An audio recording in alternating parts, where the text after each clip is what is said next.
Hello दोस्तों, स्वागत है आप सभी का आपके ही चैनल मैथ्स विद गबरू पे। तो यार, हमने लास्ट क्लास में हीरोन्स फॉर्मूला का लेक्चर फर्स्ट खत्म किया। आज हम चालू करेंगे लेक्चर नंबर सेकंड। तो लेक्चर फर्स्ट में हमने कहां तक पढ़ लिया था?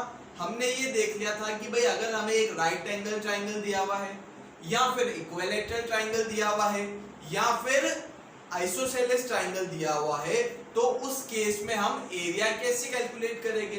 तो भाई हमने देखा कि इन तीनों ही केसेस में एरिया इजीली कैलकुलेट हो जाता है half into base into height वाले फॉर्मूले से। ठीक है, जो तुमने बचपन में पढ़ा था कि एरिया ऑफ ट्राइंगल क्या होता है, half into base into height.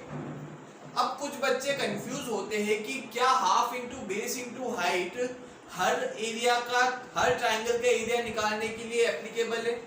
तो ये बिल्कुल सही फॉर्मूला है, और किसी भी ट्राइंगल में half into base into height से एरिया ही निकलेगा। ऐसा नहीं है कि भाई इक्विलैटरल ट्राइंगल में half into base into height लग रहा है तो किसी और में नहीं लगेगा, सब में लग सकता है ये, लेकिन हमें बेस और हाइट पता होनी चाहिए।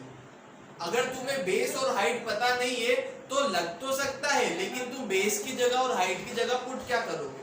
तो वही सिचुएशन अब हम देखेंगे कि भाई अगर हम हाइट नहीं निकाल सकते तो हम कौन सा फॉर्मूला यूज करेंगे।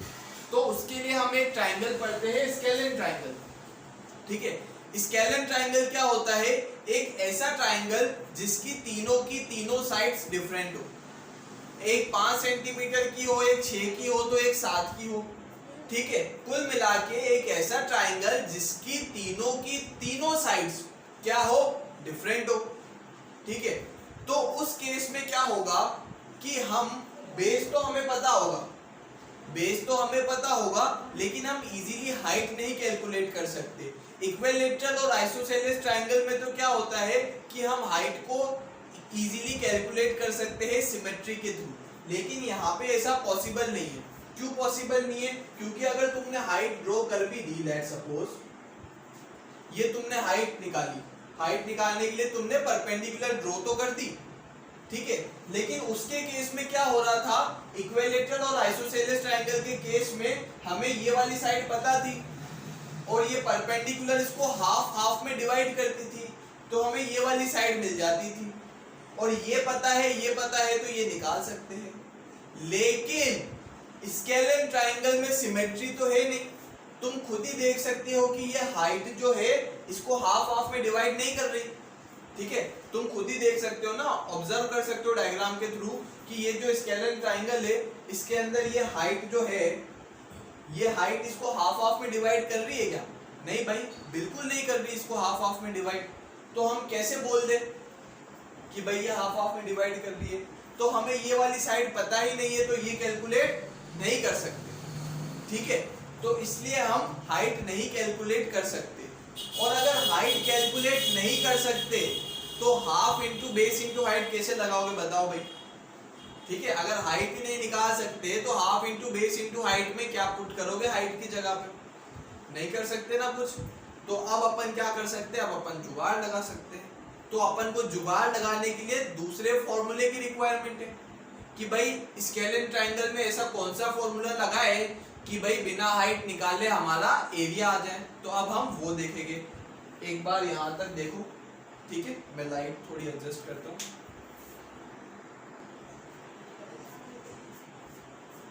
हाँ भाई साहब, अब हमें ये देखना है कि स्केलिन ट्राइंगल में कौन से फॉर्मूले से हम इजीली एरिया कैलकुलेट कर सकते हैं। तो उस फॉर्मूले का नाम है हीरोन्स फॉर्मूला, जो कि चैप्टर का नाम भी है। तो हीरोन्स फॉर्मूला है क्या? देखो, हीरोन्स फॉर्मूला अपना है कि area of triangle is equals to under root of s into s minus a into s minus b into s minus c। ठीक है, क्या है? Area of triangle is equals to s under root of s into s minus a into s minus b into s minus c। ये है area of triangle. अब यहाँ पे s क्या है, a क्या है, b क्या है, c क्या है? तो इस ट्राइंगल को अगर देखो तो तुम्हें ए बी सी तो पता चल गया होगा कि ए बी सी क्या है, ए बी सी है साइड्स ऑफ ट्राइंगल, ठीक है, A B and C are sides of triangle, ये तुम्हें ट्राइंगल को देख के पता चल गया होगा। अब एस क्या है निकालते हैं हम। एस का मतलब होता है, एस का मतलब क्या होता है, एस का मतलब होता है सेमी पेरीमीटर, ठीक है, एस का मतलब क्या होता है, एस का मतलब होता है सेमी पेरीमीटर। और पेरीमीटर क्या होता है, पेरीमीटर होता है सम ऑफ ऑल साइड्स, ठीक है, पेरीमीटर क्या होता है, पेरीमीटर होता है सम ऑफ ऑल साइड्स। तो सम ऑफ ऑल साइड्स क्या आ जाएगा अपना, a प्लस बी प्लस सी, ठीक है, सम ऑफ ऑल साइड्स आ जाएगा a प्लस बी प्लस सी। और सेमी पेरीमीटर क्या आ जाएगा, सेमी पेरीमीटर होता है पेरीमीटर का हाफ, ठीक है, सेमी पेरीमीटर क्या होता है, पेरीमीटर का हाफ, मतलब a plus B plus C by, ठीक है, सेमी पेरीमीटर क्या हो गया, a plus B plus C by 2, S is equal to a plus B plus C by 2, ठीक है। तो एरिया ऑफ ट्राइंगल क्या हो जाएगा अपना, पहले सेमी पेरीमीटर की वैल्यू निकाल देना, फिर S की वैल्यू निकल गई, मतलब S माइनस ए की निकाल देना, S माइनस बी की निकाल देना, S माइनस सी की वैल्यू निकाल देना। अभी एक हम एग्जांपल लेंगे, उससे मैं तुम्हें इस फॉर्मूले को कैसे अप्लाई करते हैं ये बताऊंगा, ठीक है। तब तक के लिए इसका स्क्रीनशॉट ले लो, हेरोन्स फॉर्मूला लिख लो, और हेरोन्स फॉर्मूला का यूज कब करना है, वैसे तो हेरोन्स फॉर्मूला भी हर केस में लगा सकते हो, तुम इक्विलैटरल ट्राइंगल के केस में भी हेरोन्स फॉर्मूला लगाओगे तो आंसर सेम आएगा, राइट एंगल ट्राइंगल में भी लगाओगे तो आंसर सेम आएगा, आइसोसेलेस में भी लगाओगे तो आंसर सेम आएगा, भले तुम half into base into height से एरिया निकालो या फिर हेरोन्स फॉर्मूला से हाइट निकालो, आंसर में कोई फर्क नहीं आएगा, क्योंकि एरिया ऑफ ट्राइंगल तो सेम है, बस तरीका अलग अलग है। ये वाला तुम किसी में भी लगा सकते हो, क्योंकि भाई साइड्स ऑफ ट्राइंगल तो गिवन होगी, लेकिन कई बार ऐसा होता है कि ट्राइंगल की सारी साइड्स गिवन नहीं होती है, हाइट गिवन होती है और केवल बेस गिवन होता है, तो फिर तुम क्या कर सकते हो, तुम half into base into height ही लगाओगे। लेकिन कई बार ऐसा भी होता है कि हाइट गिवन नहीं होती लेकिन सारी साइड्स गिवन होती है, तब तुम हाइट ना निकाल के क्या करोगे, डायरेक्टली ये फॉर्मूला लगाओगे, ठीक है। लेकिन दोनों से ही अगर कोई ऐसी सिचुएशन है, अगर कोई ऐसी सिचुएशन है जहां पे हम दोनों फॉर्मूला से आंसर निकाल सकते हैं तो आंसर दोनों का सेम आएगा, ठीक है। फॉर्मूला बदल जाने से एरिया नहीं बदलेगा, एरिया तो सेम ही रहेगा ना, चाहे half into base into height से निकालो या फिर कहां से निकालो, हेरोन्स फॉर्मूला से, ठीक है। भाई तुम्हें यहां से लेकर अगर बॉम्बे जाना है तो तुम बाय ट्रेन जाओ या बाय बस जाओ, डेस्टिनी तो तुम्हारी सेम ही है ना कि बॉम्बे में उतरोगे, भले रूट अलग अलग हो जाएगा, किसी में टाइम ज्यादा लगेगा किसी में टाइम कम लगेगा, तो यहाँ भी सेम केस है, कई बार half into base into height से निकालने में टाइम ज्यादा लग जाता है, अगर हाइट गिवन ना हो तो हम इससे इजीली निकाल लेंगे, कई बार हाइट गिवन हो और बेस गिवन हो तो इससे निकालने में टाइम बहुत ज्यादा लग जाएगा, तो हम direct half into base into height से लगा लेंगे, ठीक है। तो बस टाइम की बात है, लेकिन डेस्टिनी और इनिशियल पोजीशन सेम होगी, ठीक है। तो एक बार स्क्रीनशॉट ले लो इसका।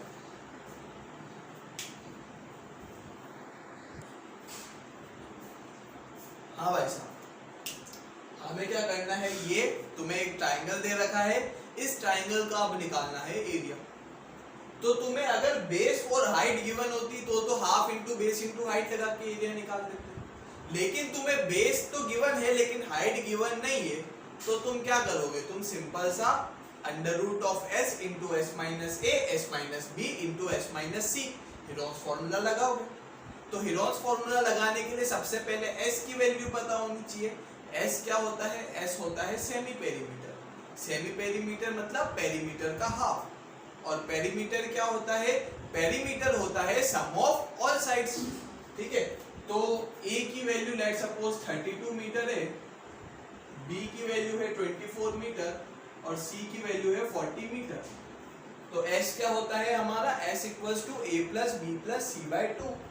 तो s की वैल्यू आएगी a plus B plus C by 2, A की वैल्यू कितनी है 32 मीटर, ए की वैल्यू है 32 metre plus 24 metre plus 40 metre by 2।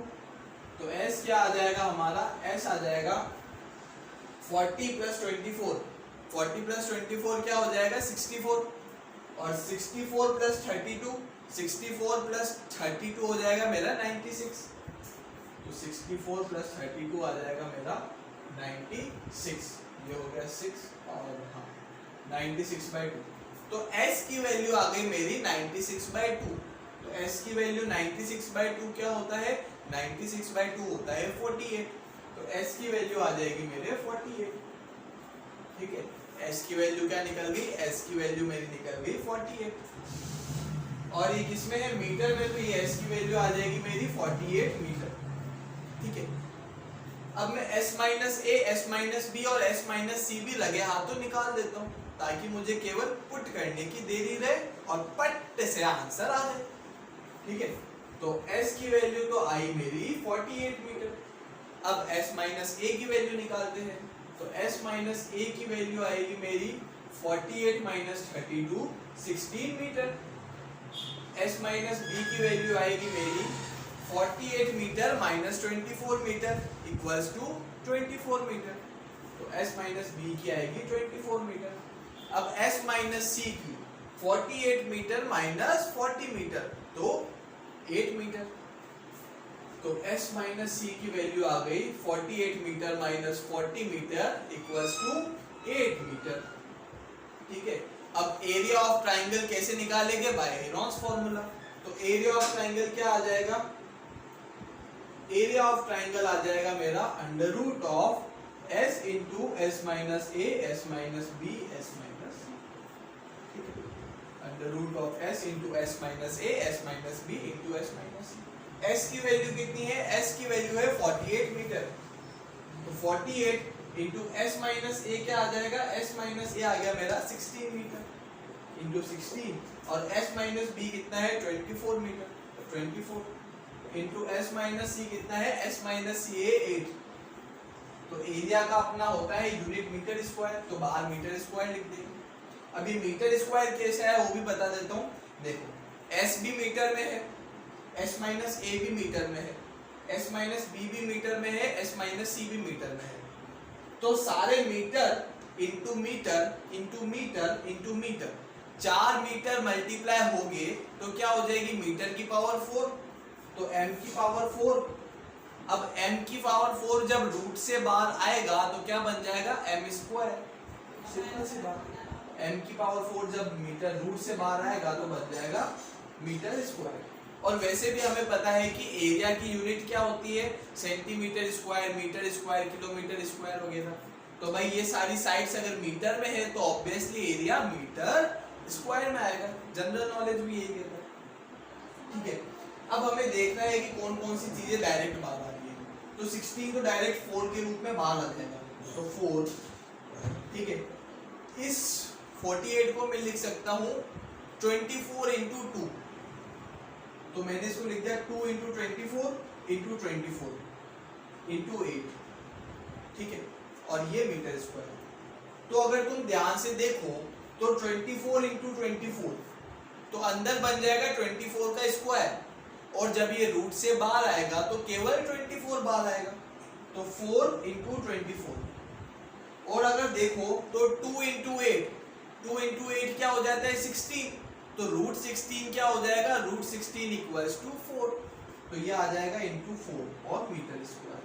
अब इसको इजीली मल्टीप्लाई कर दो, ठीक है, तो तुम्हारा आंसर आ जाएगा। एक बार इसका स्क्रीनशॉट ले लो। हाँ भाई, अब हम देखते हैं एनसीईआरटी का एग्जांपल नंबर 1। तो क्या कहता है एग्जांपल नंबर 1, एक बार रीड करते हैं हम। Find the area of a triangle, हमें एक ट्राइंगल का एरिया फाइंड आउट करना है जिसके अंदर दो साइड्स गिवन है हमें। Two sides of a triangle are 8 centimetre and 11 centimetre. ठीक है, उस ट्राइंगल की दो साइड हमें गिवन है, एक 8 सेंटीमीटर है और एक 11 सेंटीमीटर है, and the perimeter is 32 centimetre. और हमें क्या गिवन है, पेरीमीटर भी गिवन है और वो कितना है 32 सेंटीमीटर। तो सबसे पहले तो हम पेरीमीटर देखें कि पेरीमीटर का मतलब क्या है। तो पेरीमीटर का मतलब होता है सम ऑफ ऑल साइड्स। ठीक है, पेरीमीटर का क्या मतलब होता है? पेरीमीटर का मतलब होता है सम ऑफ ऑल साइड्स।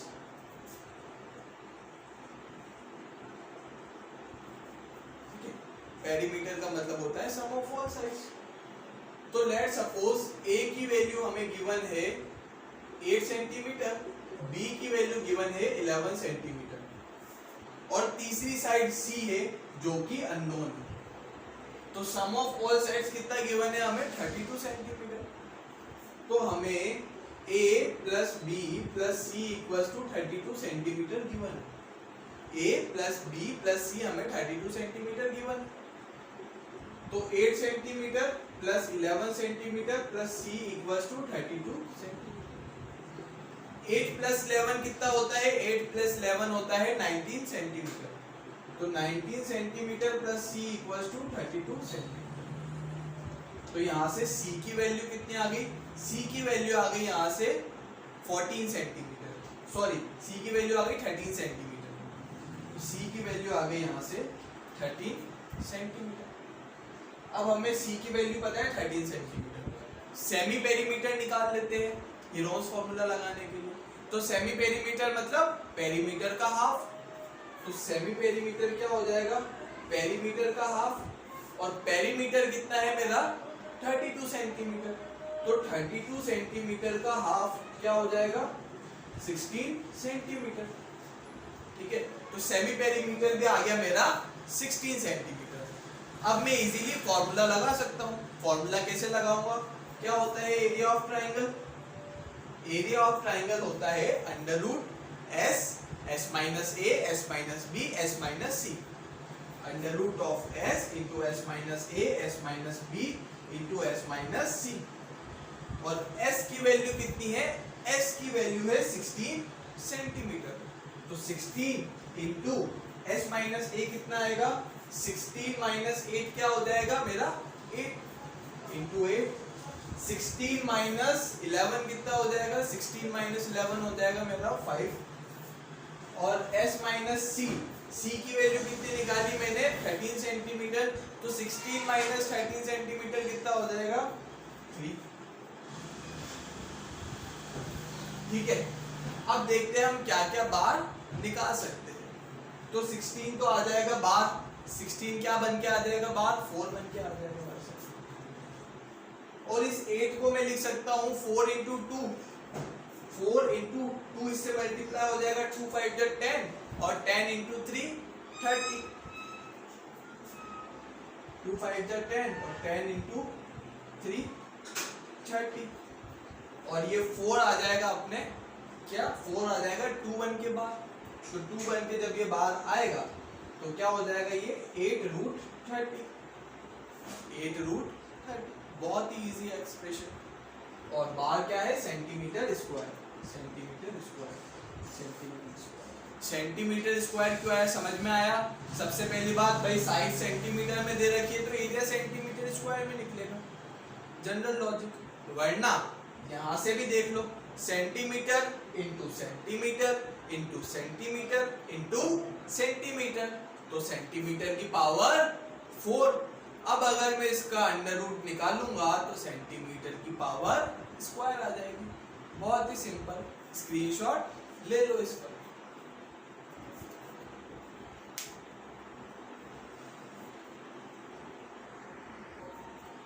हाँ, तो आज हमने एग्जाम्पल फर्स्ट तक डिस्कस कर लिया है।